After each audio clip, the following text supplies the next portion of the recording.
Ketika kita punya pohon yang seperti ini di depan kita kali ini, apa yang teman-teman pikirkan? Apa yang Anda pikirkan? Tolong teman-teman, kalau ingin kita sharing, bantu saya jawab di kolom komentar idenya dan konsepnya bagaimana, terus penanganannya seperti apa kira-kira. Saya sedang memikirkan pohon yang di depan kita, di depan saya kali ini. Oke teman-teman bonsai mania, selamat siang dan selamat merayakan Hari Raya Idul Fitri 1446 Hijriah. Mohon maaf lahir dan batin untuk teman-teman yang sekiranya saya ada salah kata atau perbuatan atau kata-kata yang gak enak menyinggung teman-teman, tolong dimaafkan ya. Sekali lagi saya minta maaf. Dan kali ini saya menghadapi suatu tantangan nih. Waduh, tantangan katanya ya. Tantangan apa ya? Ini di depan saya kali ini ada sebuah pohon waru yang menurut saya ini bukan salah ya, tapi ini adalah kekeliruan kita mengonsep sebuah pohon dari alam atau melalui tahap ground. Dan setelah kita lihat, kita perhatikan sebuah pohon waru ini, sepertinya ini dia bingung. Entah dari mana kita pilih muka dari sini itu kesannya enak, tapi kita melihat sebelah bawah ini masih kurang. Kemudian coba kita putar-putar lagi, dari sini pun nggak tepat. Ini sebenarnya masalahnya ada di sebelah bawah. Dan untuk atas ini sudah cukup imbang sebenarnya, tapi untuk perantingan dan percabangan ini sangat-sangat kurang sekali, sangat minim sekali. Dan sekarang saya akan melakukan sebuah reposisi dari pohon waru ini dikit-dikit aja, ringan, tapi ini hasilnya ya semoga saja memuaskan dan cocok ya. Terutama untuk memilih sebuah pohon, menentukan mengkonsep sebuah bonsai.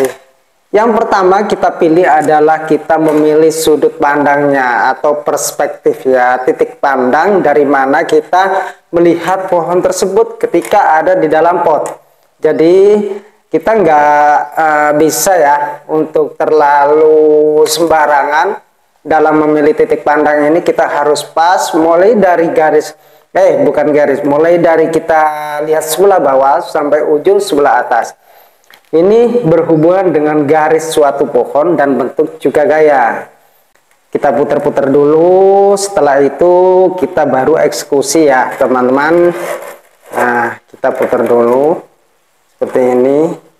Ini ada 4 sudut pandang yang jelas berbeda. Nanti hasilnya tergantung pengerjaannya seperti apa kira-kira.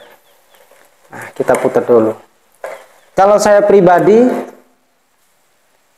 untuk saat ini saya akan memilih mulai kita perhatikan dari bawah.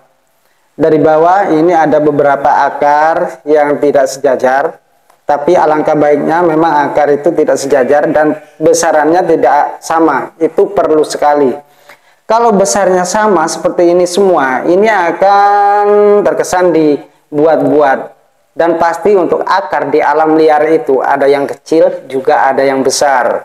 Jadi untuk mengkonsep sebuah akar, memprogram sebuah akar, pastikan itu senatural mungkin, sealami mungkin, seakan-akan ini ada di alam yang bebas dan juga terpengaruh oleh kondisi alam dan sekitarnya. Jadi lingkungan di sekitar pohon ini seperti apa, itu juga bisa menjadi acuan, harus menjadi acuan untuk kita memprogram atau membuat suatu desain bonsai. Jadi alam dan lingkungan itu juga berpengaruh dalam pertumbuhan sebuah bonsai.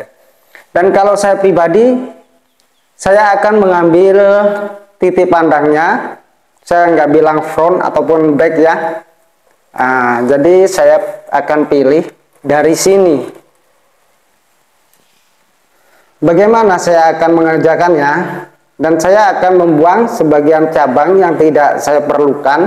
Pohon ini jelas larinya nanti akan ke sana. Anggap aja di sana ada sinar matahari yang cukup kuat, kemudian ada kehidupan di sebelah sini itu lebih kuat daripada yang sebelah sini.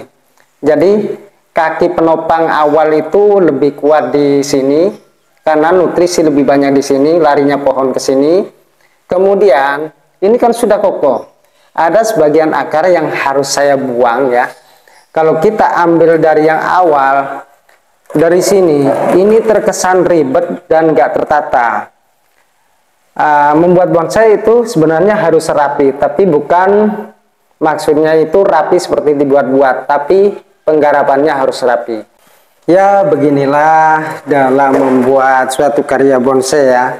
Kita harus memaksimalkan lebih lagi untuk mendapatkan hasil yang dibilang sempurna. Itu sebenarnya nggak ada yang sempurna, tapi ya lebih bagus lah. Nah, ini ada akar sebelah sini, ini yang perlu saya buang karena ini terlalu ke atas dan cukup mengganggu sekali saya rasa untuk penglihatan kita. Ini saya buang, dan ini adalah transformasi tipis-tipis aja ya dari sebuah pohon waru ini. Kemudian sebelah belakang juga ada yang nggak enak, kita buang aja sebagian. Kita rapikan dulu. Nah, di sini ada akar yang kecil, ini akan kita pelihara, akan kita majukan sedikit ke depan sini supaya lebih berisi di sebelah sini, karena ini masih terkesan kosong ya. Akar yang melingkar ini kita buang saja. Kalau memang dilihat nggak enak, kita buang.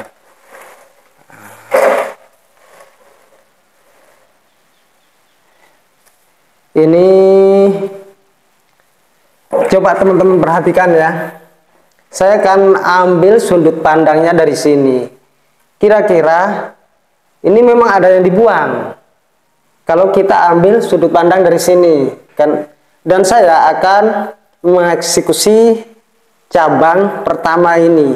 Karena pohon ini untuk gaya natural, saya rasa untuk formal ya, ini sangat nggak cocok sekali. Jadi ini saya buang. Yuk kita gergaji dulu. Bagaimana kira-kira tampilan setelah ini kita potong? Saya preskan aja sudah. Nggak perlu ragu ya. Kalau ragu nanti hasilnya nggak maksimal. Jadi kita harus pas.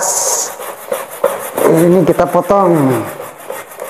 Kita buang aja. Nah, waduh, kena gergaji juga saya. Terlalu bersemangat ini kayaknya.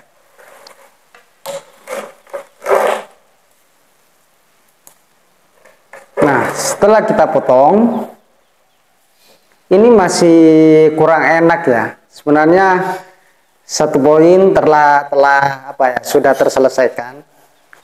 Dan ini sebenarnya posisinya nanti seperti ini. Coba kita cari ganjal dulu. Pakai kawat atau apa nggak masalah. Yang penting kita punya gambaran untuk hasil dari sebuah pohon waru ini. Bentar ya, kita ganjal dulu di sebelah sini. Nah, posisinya seperti ini.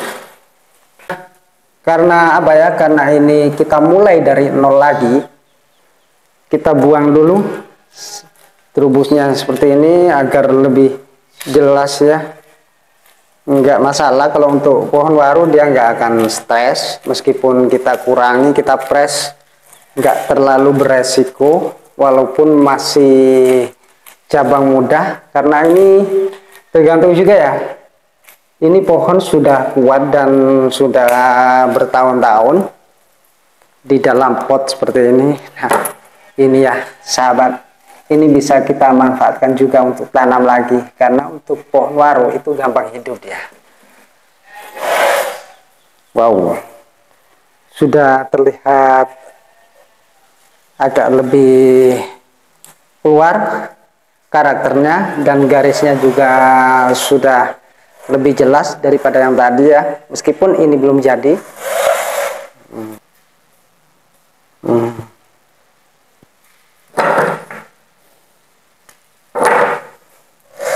Ini kita akan ikat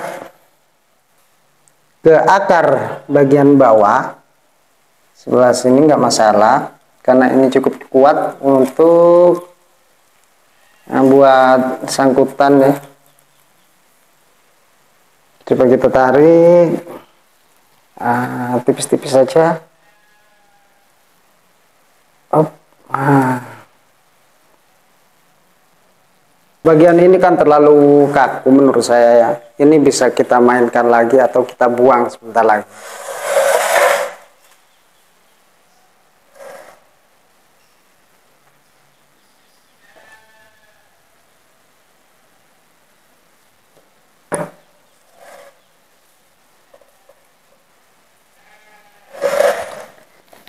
Kita buang aja yang sebelah sini. Kita press. Kita cari trubus baru lagi.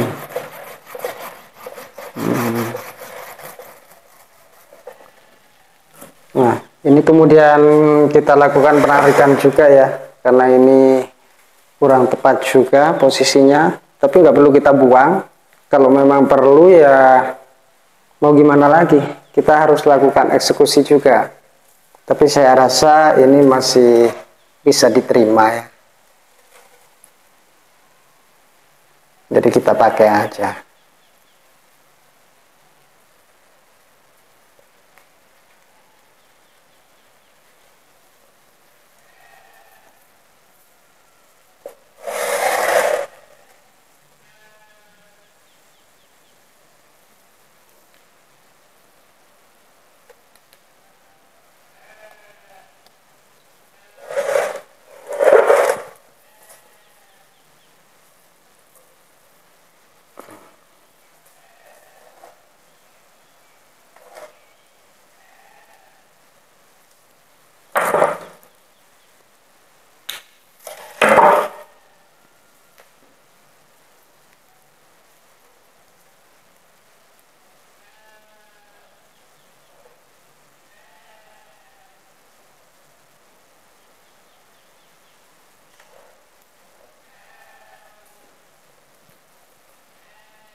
Nah, jadi gini ya teman-teman, inilah proses yang membuat saya agak bingung ya, dan juga inilah proses yang kadang-kadang bisa berubah.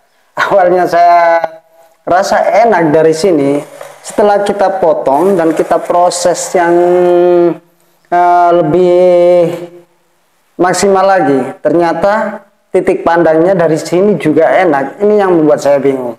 Jadi nggak ada kata pebonsai itu yang pinter ya, semuanya belajar.